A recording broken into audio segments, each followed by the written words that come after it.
Y'all already know y'all are tuned to the #1 podcast in the DMV, this Bulture podcast. It's crazy with Mikey, a.k.a. CEO Mikey. I got a special guest with me here today, my man Eezymoney, a.k.a. Mr. Trinidad, a.k.a. Free on Bomb, a.k.a. the jail can't hold him down. He got a lot of AKAs, man. What's up with it, man? Realest out of Northeast. No question. What's up with you? How you been? I've been alright, man. Everything moving and grooving. Everything moving and grooving? Yeah. What you got shaking out right now? With the people who ain't seen you in a long time, what you got going on? Yeah, I'm working on a new album right now. I dropped 2. I dropped King and I dropped King and 2. Now I'm working on 3. It's just a 3-part installment. Like the first 3 projects I'm putting back out there. To just, get a hook, get a feel of what's going on now. Get people accustomed. I mean, well, I ain't gonna say accustomed to seeing me because they've been seeing me, but it's a lot of people who don't know. You know what I'm saying? So that's what I'm trying to get into now, is touching them people. All right, so I mean, for the people who don't know about you or really ain't hip to you, can you give them just like a little rundown on what you have done, or like what's one of your biggest milestones you feel like so far in your career? I couldn't really say what would be the biggest.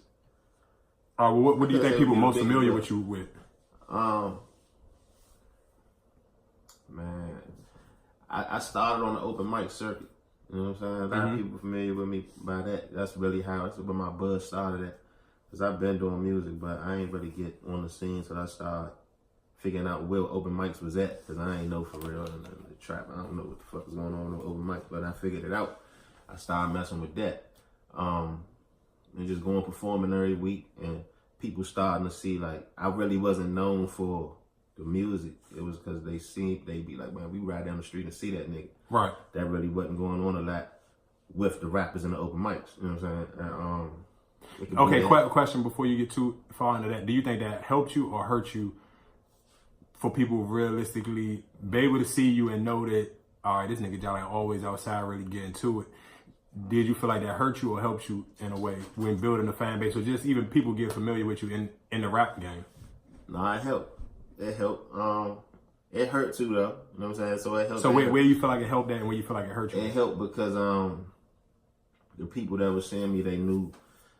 Some people looked at me like I was more than what I probably was at a certain time. Of course. You know what I'm saying? So they didn't think I was approachable. So them people got the sense of he is approachable. You know what I'm saying? When you get to meet me, you see like, man, it ain't.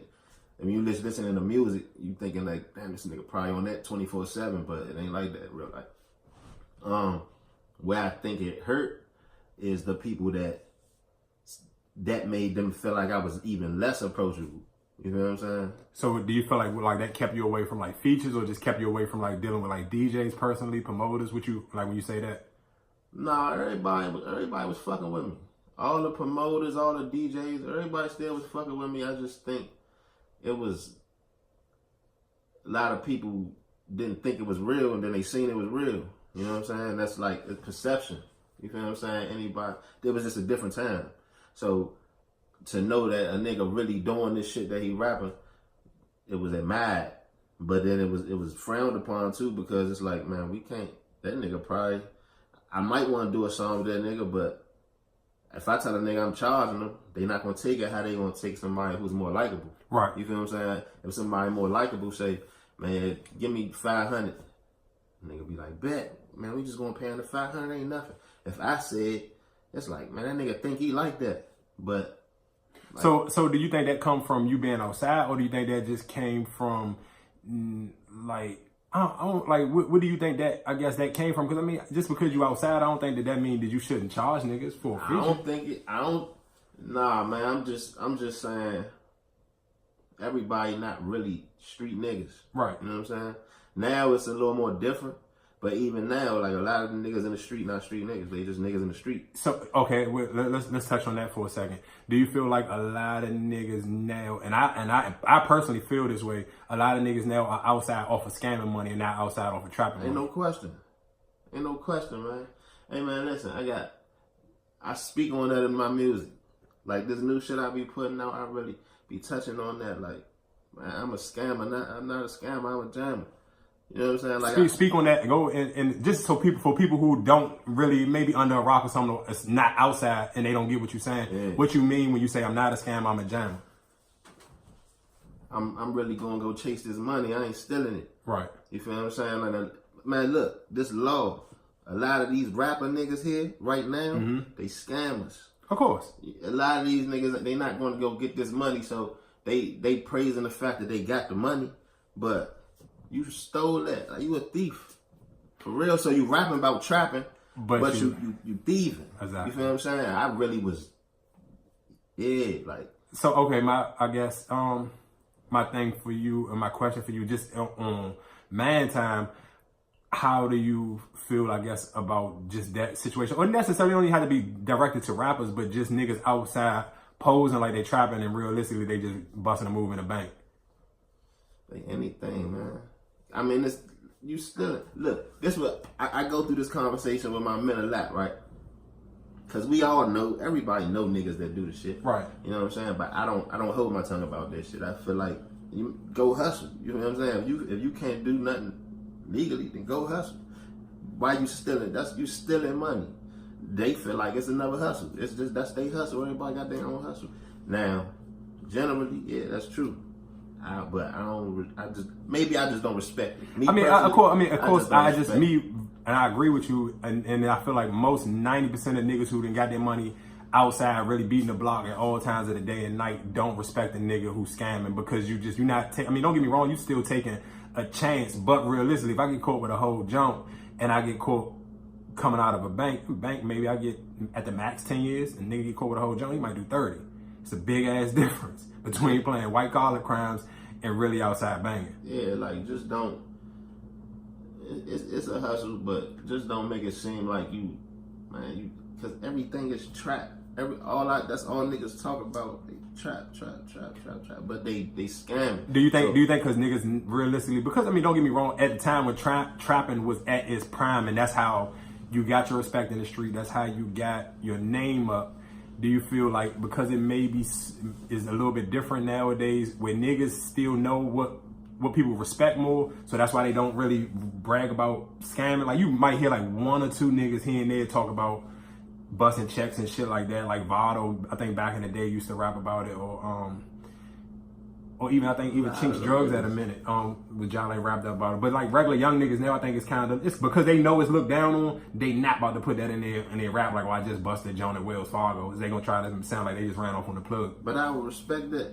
If you said you hit the Wells Fargo. Man, listen, if that's what, now I'm saying, they could say, we telling on ourselves all the time when we talking about trapping. Of course. You feel what I'm saying? So why not? If that's what you doing, say that shit, and they can be like, bet. Like, when trap music hit, motherfuckers ain't really respect that shit, then it became his own genre. No. So if that's what y'all doing, that's what you doing, man. I ain't knocking you, but at the same time, I just don't respect it, because even in the streets, like, with scamming, anybody could do it. Yeah.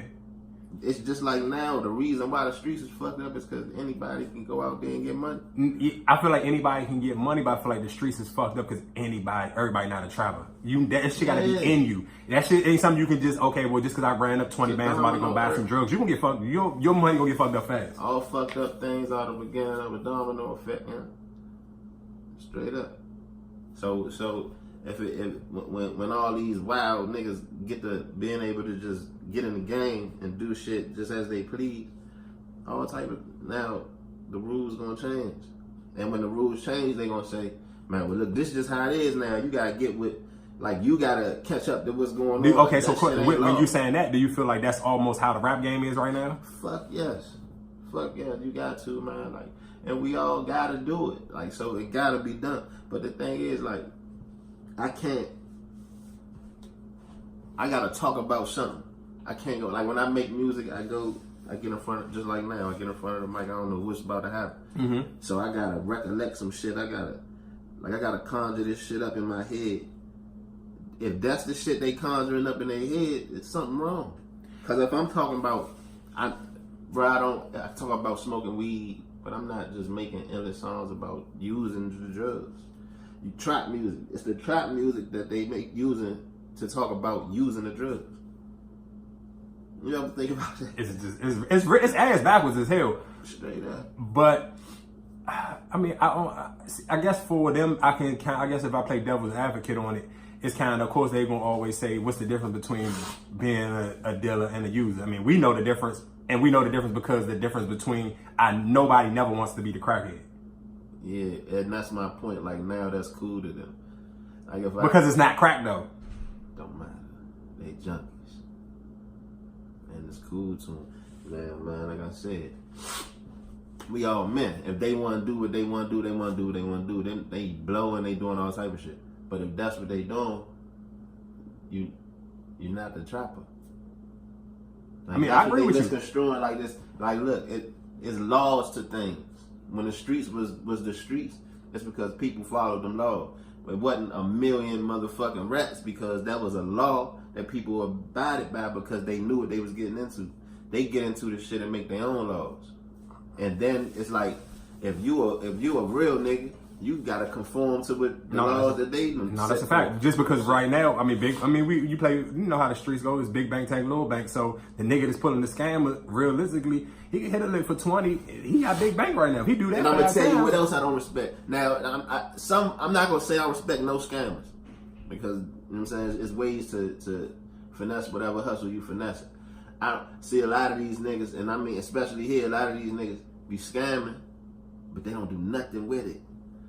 They don't do nothing. They just be flossing. You feel what I'm saying? Mm-hmm. That's it. Even these like that's why that was why it wasn't. I'm not trying to take a shot at no rapper niggas. I'm just saying the rapper niggas that do it. How the fuck are they not out of here? Because if I'm not mistaken, that's what the game is right now, right? Of course. So why? Okay, I would say. So are they really hustlers? No, that's why. And that's exactly why. And I always even tell people, of course, nobody want to say, hey, I would want my kids to be drug dealers. But the weird thing about it, you learn so much foundation on how to run a business and how to market yourself off of trapping. Yeah. Especially if you're not from somewhere like where it's a built-in, it's a rip. You kind of got to build your clientele up. Yeah. You learn that's your first clientele. You learn how to build up. That's just you can take that clientele basis on how to build that model and put that into literally any other business that you want to do. So that's kind of why, realistically, back in the day, the biggest rap labels realistically was from the biggest drug dealers. Mm-hmm. The most successful rappers realistically probably had a half decent drug pass, or if they didn't, the people who were closest to them exactly did. So it's easy to take that same hustler mentality to, well, I'm gonna go in and out of town, I'm gonna bust these moves, so I'm gonna go in and out of town, I'm gonna pass out these CDs, I'm gonna hit these malls, I'm gonna pass out these flyers, these CDs. In all other cities though, that don't happen here. What you mean when you say that? The niggas who get the money like that, they don't do that here. You feel like back in the day it was the same way, or just now, or in general? Back in the day, it was some who did. You know what I'm saying? It was some who did, and it was some who would. They just ain't know what the fuck to do. I feel like that. I feel like that for every rapper or nigga behind the rapper, probably before 2010, actually had the money and probably actually had some type of form of drug dealer in their crew. And they just didn't know. We were spending just reckless money, and you didn't know what direction. So everybody was kind of playing like the follow the leader game, like the world stars, or even paying to open up on a big showcase or do this, that, and the third. We had that shit, bro. You know, we had world star and Instagram and all that shit. Then the shit that they even doing that shit couldn't compare to that. Nah, hell no. Fuck no. So I guess my next question for you would be, where do you feel like the DMV can move forward or maybe stagnant? Because I still feel like I don't know if those outlets are even though the internet is so valuable. And you do see a couple of artists here and there get on, but it's still not that artist where it's like the whole entire city love them. And I'm gonna say probably outside of Glizzy, where it's like, all right, boom, everybody gonna ride with this nigga. Everybody riding around bumping him, listening to him, and then the doors are kind of open where you can at least get 3 artists in. Because don't feel it's probably like 5 or 6, maybe it might even be 10 artists now from the DMV. And I'm talking about DMV. I'm not talking about Norfolk, Virginia. I'm talking about from, let's just say, Woodbridge to Laurel. Mm-hmm. It's more than that. Like 10, like famous. Oh, you saying that are famous? Yeah. Oh yeah, no, it's about that. I thought you were saying that could go right now. Oh, no. I'm talking about already on, like, famous, but I don't even know realistically. I feel like, do you think that the city just still always going to, I don't care where you from, in the DMV, you have that mentality of shit I'm on, I kind of don't want to pull nobody else up. Yeah, a lot of them do that until they get in a position where they forced to. That's the problem. Like, and then another thing is, see, they following what they see. So when you look in the rap game, you see all these different groups of crews, right? And they that's what they do here. So whoever they fuck with, that's who they want to fuck with. They think networking is just you cool with a couple rappers, but so we want the result that Atlanta get, and we want the result that Florida get, or New Orleans or whatever, but they really fuck with each other. So if one of them niggas got a show, it could be a nigga that might have 7,000 followers on the social media. All them niggas gonna post that shit. You can see Young Thug post it, you'll see and these niggas ain't where they at, but it's support. So when you gotta push people up like that. If we all fucking with each other, if we going to everybody's shows, if somebody got a show over there and we all going to their show, and we telling people to come to that shit lit. Do you feel like, I guess maybe it's a difference in Atlanta, because I always feel like one thing about Atlanta is everybody just want Dope Boy away. So you kind of can't give niggas your ass to kiss because you realistically don't know. Like, let's say Trinidad James, he worked at a shoe store before All Gold, everything. So I'm pretty sure niggas was like, man, fuck this nigga, da da da da. And then it was just like, boom, he stumbled into the right situation. But you know, like, the only thing that could beat that is forcing it. You feel what I'm saying? What you mean by that? So what I mean by that is if it's supposed to be a unity thing, because that's how the fuck the people get money. Of course. It's their city or their state or whatever the fuck it may be. So if we really had that, and I mean from the top to the bottom, like, not just because what I mean by they do that until they forced to like some shit is when a nigga done already gone, now you have to like them because that's who from here and they big as shit. Right. So you forced to be with that. But if we start that from before that with everybody, because it's just music. You feel what I'm saying? Do you feel like it's a little too late for that now though? Because I mean, let's just say we nail into DMV having some type of recognition, maybe like how many years? Like 10 years in almost now? Yeah, now I mean it's to the point now where like what they doing with their own little crews is, I mean, it's working. It's going to work because that's what they doing. But, so for you right now, what do you feel like? The DMV, not everybody know about us. You know what I'm saying? Everybody know about us. Everybody hitting there. They pay attention. They steal shit, all that. But why we not? What we said we was gonna be, this is where it's supposed to be at right now. While all this shit is going on, it's why ain't it? It's because for real, it's not. It's favoritism. It's you gotta do what you gotta do either way, but you gotta fuck if it crank it crank. You feel what I'm saying? If nigga not hot. Like, fuck with him. How else he gonna get out of here? You feel what I'm saying? DJs. I feel like DJs, like in other cities, these DJs push them people. Okay, but my question, when you say DJs, do you feel like realistically here, because we both realistic enough, I can't tell you too many DJs that have a following where people care about what that DJ opinion is or even what that DJ playing. Like a last one that I would say probably maybe was what's the nigga who was fucking with Wale when he first started? Analyze? Alizé. Yeah, I've seen Alizé not too long. So to me, that was like, at that time, he was just on the radio. He was on 93 when 93 was smoking hot, and he used his platform to the best of his ability. How many people on the radio right now from here? I don't know.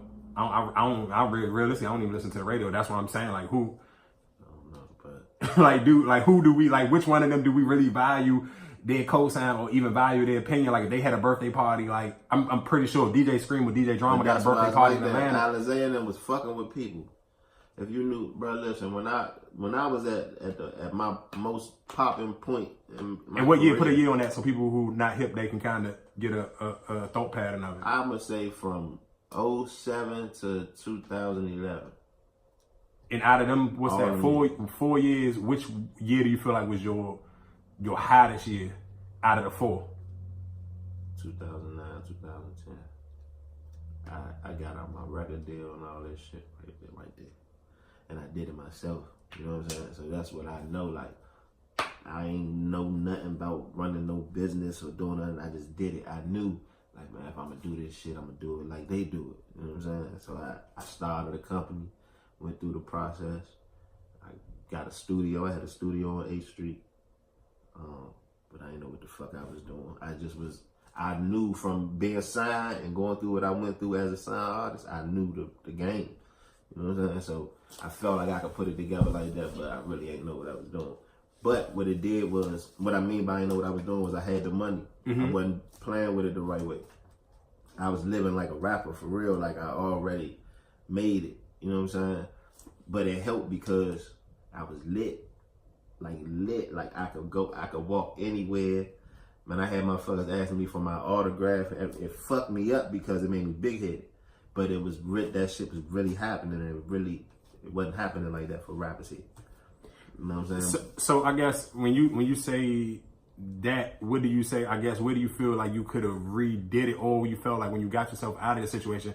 And I don't want to go too far in it because I do want to go back into how you got your deal and that point as well. Yeah. So I guess like what do you feel like if you could say one thing that you would change? I guess before and after the deal, what would it be? Before the deal, I wouldn't have signed with them. Okay. And the reason I say I wouldn't, not because of them, like personally, but the reason I wouldn't have signed with them is because when I signed that deal, I was in the middle of like taking meetings with major labels. I was in Sony office. I was Jimmy Henchman office, Universal, TBT.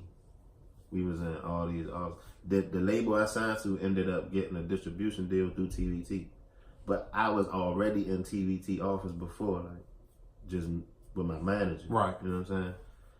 I think and they used, like when I used to go to these meetings, it was nobody on no label's radar besides Booby and Chew and them, Wale and me.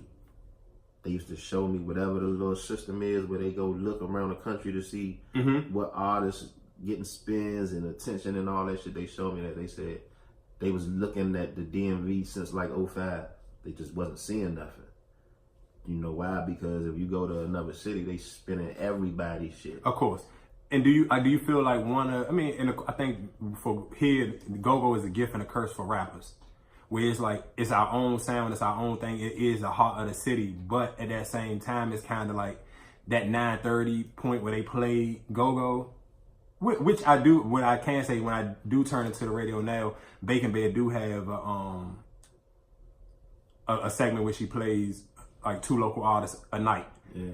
But it's still not that effect because we so already trained to go to go-go's and listen to go-go music. It's a little bit harder for the local rappers because it's like, realistically, we could start a band right now, today or tomorrow, and niggas will listen to it instantly. From if you put out a single and be like, hey, listen to my new single, niggas might not click it as fast as they click any band. Yeah. If it had the right song beside it, say they hit Old Town Road, niggas gonna click it regardless.